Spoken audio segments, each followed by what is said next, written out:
So, can we talk about a really good cartoon for a change?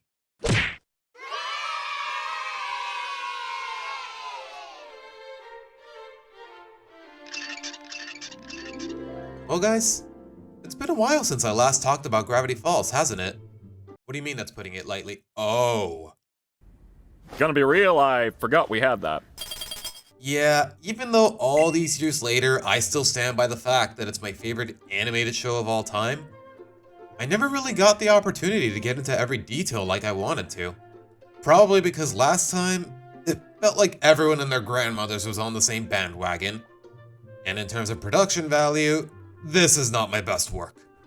Now that things have definitely dwindled down and I'm a lot more experienced, I thought I'd take a well-deserved hiatus from a show that definitely deserves its criticisms, and maybe get back on the nostalgia train. And what better way to be optimistic about it than by tackling what many consider its worst episode, by default. Contrary to what the title might imply though, I don't have too many negative things to say about Roadside Attraction. Either I'm missing something, or even after all this time, I still stand by the fact that this series doesn't have a single bad episode. It's probably helped by the fact that it consists of only 2 tightly packed seasons. In the grand scheme of things, maybe there was just less room for mistakes.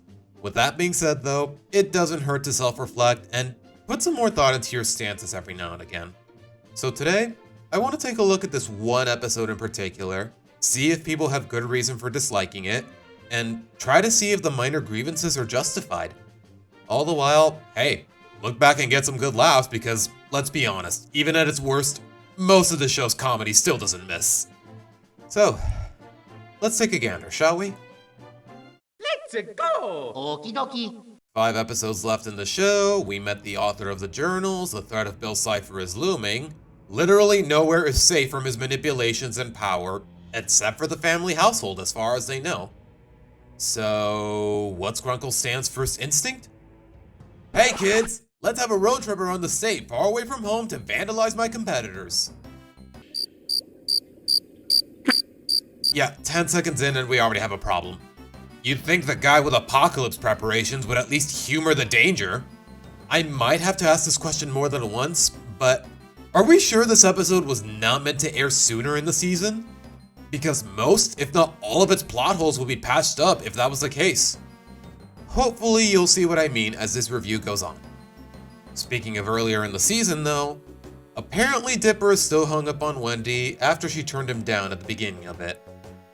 On one hand, I'm kind of sick of people ragging on him, even though I agree he really had no chance with her.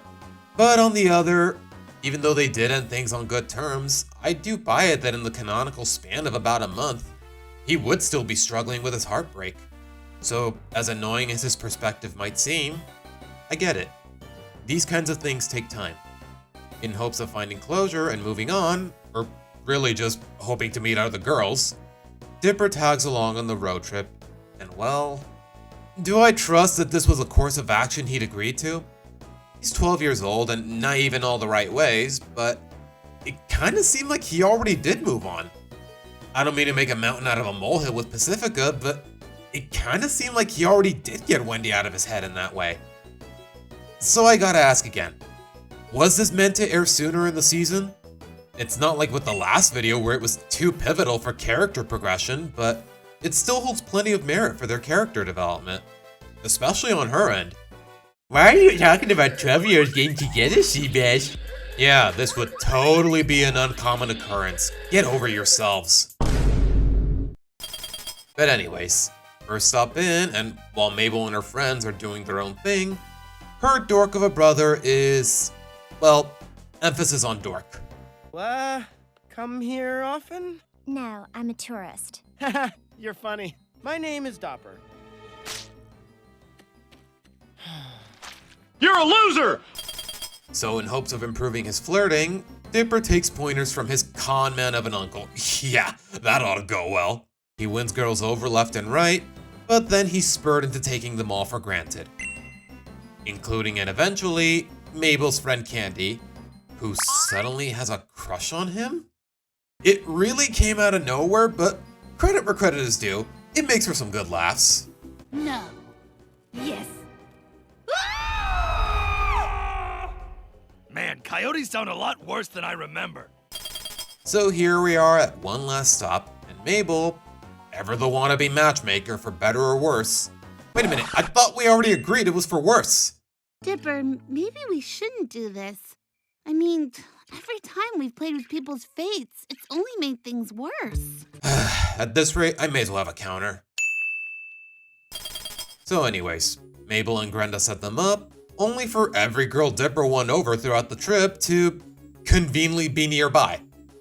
I would be questioning the odds of him coming across every single girl he flirted with on a road trip all at the same time, but it's what he deserves, so I'll give it a pass. Remember kids, just because you can doesn't mean you should. Honestly, I have no gripes when the messaging is that compelling, even if it was hinging on a coincidence. He's exposed for basically dating so many girls at once, and they all dump him right then and there. Before Mabel and Grenda can rag on him too though, Stan is doing some moves of his own with the voice of probably my least favorite Brooklyn Nine-Nine character. I'll give it a rest. And well, I'm not arachnophobic by any means, but holy crap, she is terrifying. She turns out to be a spider monster who preys on shallow men, but does she though? You could have easily scrapped the idea of her as this foil to Stan and Dipper's methods, and the messaging would still be good. It's not too preachy of an element, but it still feels unnecessary. Her motivation could literally just be, oh, I'm a spider monster and I'm hungry, and not a lot would change. With that being said, this part of the message is a little too generalizing. Anyone can be this shallow, but why is she acting like pretty much every guy her age has tried exactly what Stan did? Realistically, it doesn't add up, but like I said, it doesn't change too much. Thanks to some surprisingly nice continuity from Candy, the monster gets trapped and we get another pretty funny line. My only weakness, a giant boot. A giant newspaper, a giant cup would also have been pretty bad. Everyone gets away safely, Dipper and Stan own up to their mistakes, and suddenly Candy's feelings for Dipper vanish. For reasons unrelated to said mistakes? After seeing you flee that spider like a baby, I kinda lost interest.